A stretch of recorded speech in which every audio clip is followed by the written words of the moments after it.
अगर मैं आपसे कहूँ कि शिवजी मेरे भिंजू यानी कि जीजा जी हैं और माँ गौरा मेरी दीदी हैं, तो क्या आप मानेंगे?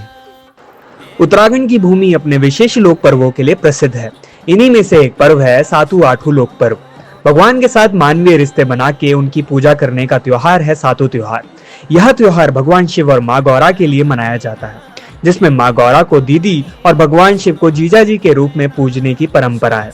ये त्योहार सप्तमी और अष्टमी को मनाया जाता है, इसीलिए इसे सातु आठू कहा जाता है।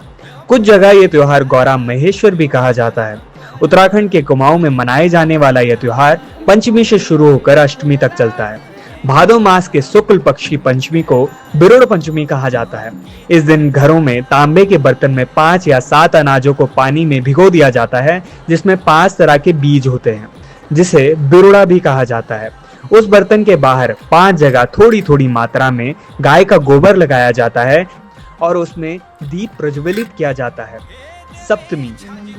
सप्तमी के दिन महिलाएं इकट्ठा होकर अपने अपने प्राकृतिक जल स्रोत पर जाती है और बिरूड़ों को धोकर लाती है और गौरा दीदी का श्रृंगार किया जाता है। गौरा दीदी पार्वती माता को बोलते हैं।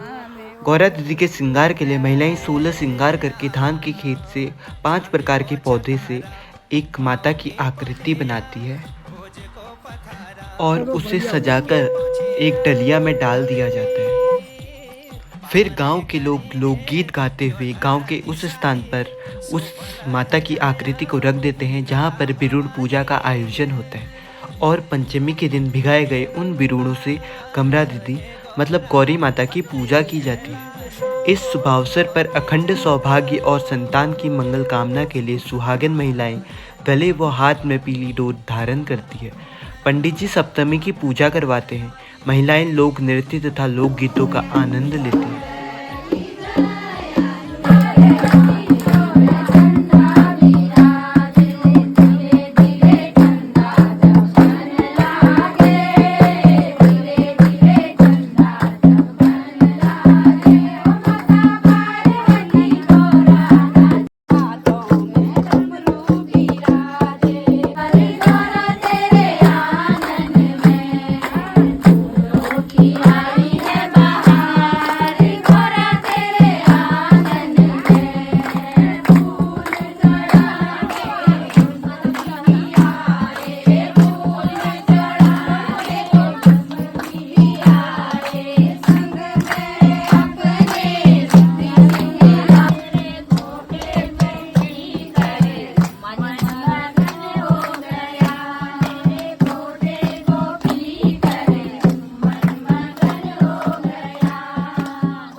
फिर अष्टमी के दिन सभी महिलाएं एक स्थान पर जमा होकर खेतों में से डलिया में सौंफ और धान के पौधे लेकर भिंजू महेश्वर यानी कि भगवान शिव की प्रतिमा बनाते हैं और किसी लड़के या पुरुष द्वारा लोकगीतों के साथ उन्हें मां पार्वती के साथ स्थापित किया जाता है। ऐसी मान्यता है कि इस दिन भगवान शिव रूठी हुई मां पार्वती को मनाने के लिए ससुराल आते हैं। फिर पंडित जी पूजा करवाते हैं, वो बिरुड़ चढ़ाए जाते हैं तथा एक महिला सभी को सातों आठों की कथा सुनाती है।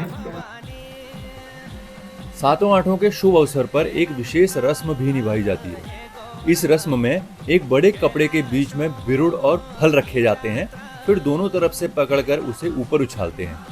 शादीशुदा महिलाएं और कुंवारी कन्याएं अपना आंचल फैलाकर इसे समेटने की कोशिश करती हैं। जिसके आंचल में यह फल और प्रसाद अटकते हैं, माना जाता है कि उन्हें अखंड सौभाग्य और मलंकारी संतान की प्राप्ति होती है।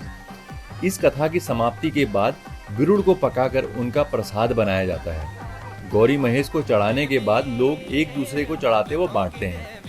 3-4 दिन कुमाऊनी लोकगीत और लोक नृत्य, झोड़ा, चांचरी आदि की धूम मची रहती है। 3-4 दिन गांव की महिलाएं, पुरुष रोज शाम को आनंद के साथ पूरे गांव की सुख समृद्धि के लिए नाचते गाते हैं, आनंद उत्सव मनाते हैं।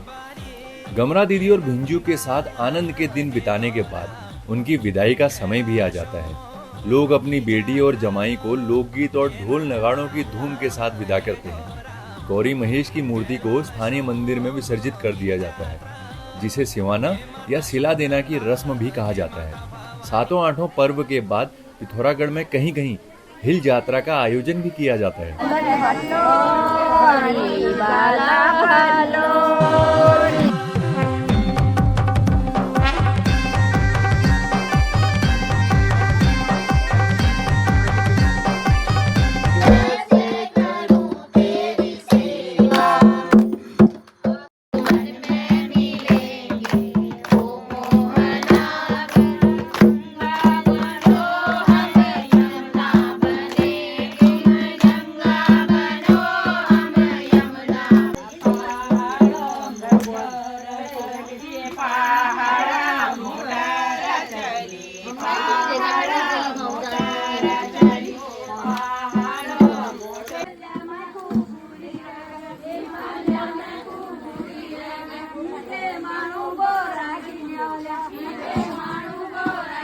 Yeah.